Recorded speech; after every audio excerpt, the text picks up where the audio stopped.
अस्सलाम वालेकुम। पंचर हो गया, रुको। हवा भर दे, पंचर वाले तक पहुंच जाओगे इंशाल्लाह।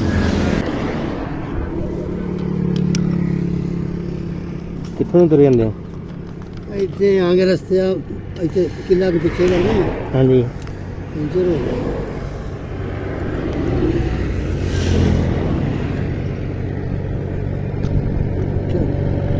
नहीं बर्दाश्त हो गया।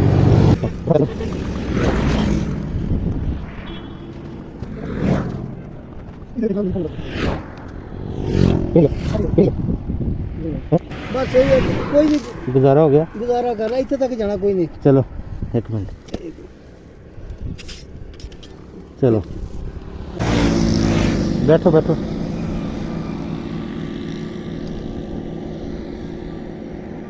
पहुंच जाएगा, बैठो तुसी।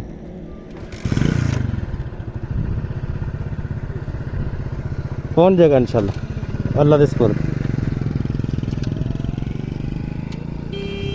लो जी अलहमदुलिल्लाह पैंचर सीगा, पंप दे नाल हवा भरी, हैल्प कीती आ ते माशाल्लाह चले गए।